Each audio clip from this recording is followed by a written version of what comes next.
विद्यार्थी मित्रांनो, जसे की लास्ट लेक्चरमध्ये आपण नर्सिंग ऍप्टिट्यूडचा फाउंडेशन ऑफ नर्सिंग हा टॉपिक पाहिला होता इन डिटेल आणि त्याच्यावरचे डायरेक्ट एमसीक्यूज पाहिले होते.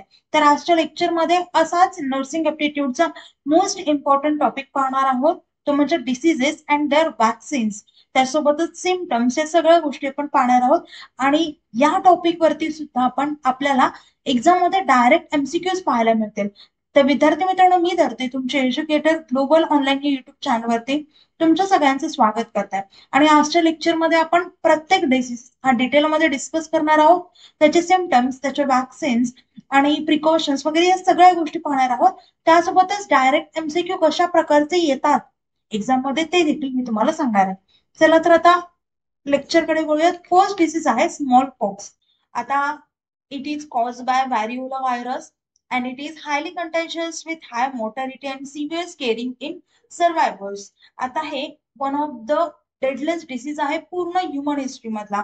याचे सिम्पटम्स खूप जास्त ताप, थकवा, डोकेदुखी, सिव्हिअर रॅश आणि जे रॅशेस होतात ते परमनंट राहतात. त्यासोबतच हे ब्लाइंडनेस देखील येऊ शकते याच्यामुळे. आता नेक्स्ट पाहूया याची ट्रीटमेंट. तर ट्रेडिशनल मेथड्स होत्या व्हॅरिओलेशन सारख्या. त्यासोबतच एक वॅक्सिन काढली होती, पूर्ण मेडिकल हिस्ट्री मधली पहिली वॅक्सिन आहे, 1796 ला काढलेली, एडवर्ड जेनर. आणि यांनी काउपॉक्स हे यूज केलं होतं स्मॉल पॉक्सला प्रोटेक्ट करण्यासाठी याच्या अगेन्स्ट मध्ये.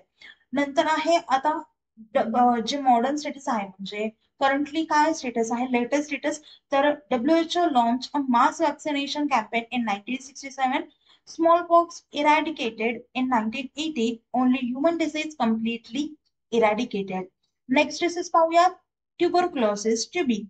तर हा मायकोबॅक्टेरियम ट्युबरक्लोसिस या व्हायरसमुळे होतो. हा एअरबॉर्न बॅक्टेरियल इन्फेक्शन आहे. याचे सिम्पटम्स काय असतील तर chronic cough with blood, weight loss, fever, night sweats, weakness, हे झाले सिम्पटम्स. आता ट्रीटमेंट हिस्ट्री पाहूयात. बिफोर अँटीबायोटिक्स म्हणजे अँटीबायोटिक्स येण्याच्या आधी पेशंट्स वर ट्रीटेड इन सॅनेटोरियम्स, म्हणजे फ्रेश एअर, न्यूट्रिशन अशा या गोष्टींनी ते ट्रीट व्हायचे. त्याच्यानंतर अँटीबायोटिक्स वगैरे आला, वॅक्सिन्स आल्या. आता 1921 ला एक वॅक्सिन आली, बीसीजी वॅक्सिन नाव होतं, बॅसिलस कॅलमेट असं नाव होतं. कुणी काढली होती तर बाय अल्बर्टने आणि गॅमिलिन या दोघांनी मिळून काढली होती. सो त्यांच्या दोघांचं नाव आहे तिथे. त्याच्यानंतर आहे डिस्कव्हरी ऑफ मेडिसिन. 1943 ला डिस्कव्हरी झाली होती, streptomycin discover by Selman Waksman. First effective antibiotic against TB. ही फर्स्ट इफेक्टिव्ह म्हणजे ही काढली होती वॅक्सिन, पण तितका इफेक्ट त्याचा नव्हता. पण ही जी 1943 ला जी वॅक्सिन काढली होती तर ती खूप जास्त इफेक्टिव्ह, पहिली आणि इफेक्टिव्ह अँटीबायोटिक होती against TB. Later combination therapy develop, INH, rifampicin, pyrazinamide, ethambutol अशा वेगवेगळ्या होतात. डेव्हलप झाल्यानंतर थेरपी. नंतर आता मॉडर्न स्टेटस काय आहे तर TB still a major health issue in India. DOTS which is stand for directly observe treatment short course recommended by WHO. Next disease पाहूयात, पोलिओ. आता it is caused by polio virus and infect nervous system. Direct nervous सिस्टीमला हे infect करतं, can cause paralysis, disability, even death.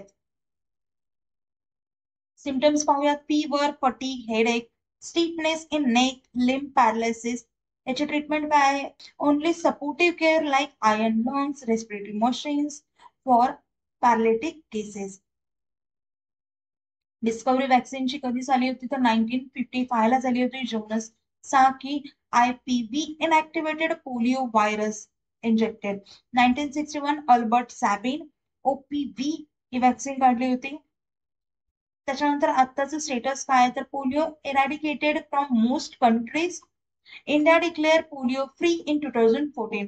OPV use in mass campaigns like pulse polio in India. आता विद्यार्थी मित्रांनो, जर तुम्हाला या सगळ्या गोष्टी, आता आपल्याला नर्सिंग ऍप्टिट्यूडचं जसं आपण डिटेलमध्ये पाहतो, तरी मी व्हिडिओमध्ये थोडं फास्ट घेते कारण आपल्याला व्हिडिओ खूप लेंथी नाही करायचा.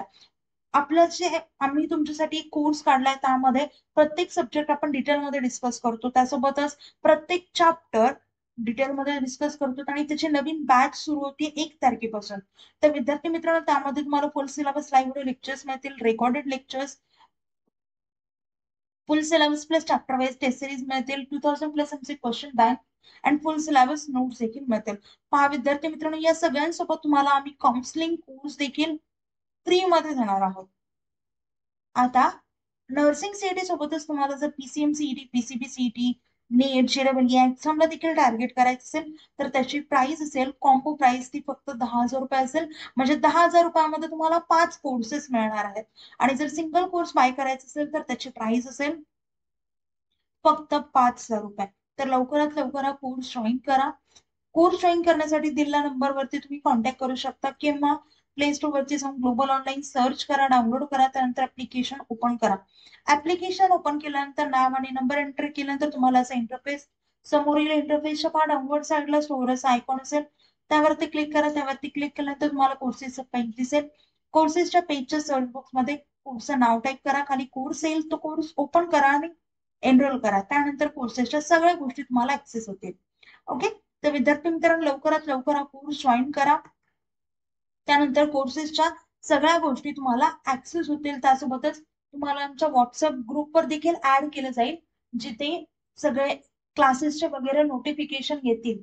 ओके, तर विद्यार्थी मित्रांनो, चला नेक्स्ट पाहूयात, तो म्हणजे मिसल्स. इंट्रोडक्शन पाहूयात. मिसल्स व्हायरस हा होतो, एक्स्ट्रीमली कॉन्टॅजियस आहे. सिम्पटम्स काय तर high fever, cough, runny nose, red eyes, Koplik spots, body rash. Discovery of vaccine 1963. John Enders developed first live attenuated vaccine. Modern status काय तर given as MMR vaccine, measles, mumps, rubella. Global vaccination reduced deaths drastically. Next पाहूयात mumps. Mumps हा आहे, it is caused by mumps virus spread via saliva or respiratory droplets. Symptoms काय असतं swelling of parotid, salivary gland, fever, headache, muscle aches, can cause infertility in males. Discovery of vaccine 1967 ला झाली होती वॅक्सिनची discovery. Maurice Hilleman develop live attenuated vaccine. Modern system status काय ते given as MMR vaccine. Next पाहूयात rubella. Rubella are caused by rubella virus, usually mild in children but dangerous in pregnancy, causes congenital rubella syndrome. Symptoms mild fever, rash, swollen lymph nodes. आणि discovery of vaccine पाहूयात आता. 1969 ला discover केली होती कुठली तर Maurice Hilleman develop live attenuated vaccine. Modern status part of MMR vaccine, eradication goal in many regions. आता विद्यार्थी मित्रांनो, हा पूर्ण झाले डिसीजेस आणि त्याचे वॅक्सिन्स, त्यासोबतच सिम्पटम्स, त्याचं मॉडर्न स्टेटस, या सगळ्या गोष्टी आपण लेक्चरमध्ये पाहिल्या असतात. आता याच गोष्टी अजून डिटेलमध्ये तुम्हाला पाहिजे असेल, त्यासोबतच प्रत्येक सब्जेक्ट डिटेलमध्ये स्टडी करायचा असेल तर तुम्ही आमच्यासोबत जॉईन होऊ शकता. आधीची एक बॅच सुरू आहे, नवीन बॅच मध्ये तुम्ही जॉईन करू शकता आणि लवकरात लवकर जॉईन करा, कारण लाईव्ह लेक्चर सुरू आहेत. सो विद्यार्थी मित्रांनो, आपलं लेक्चर आता इथेच थांबूयात. कुठल्याही प्रकारचे डाऊट्स असतील तर मला कमेंट थ्रू विचारा. आपलं लेक्चर इथेच थांबूया. Thank you, bye.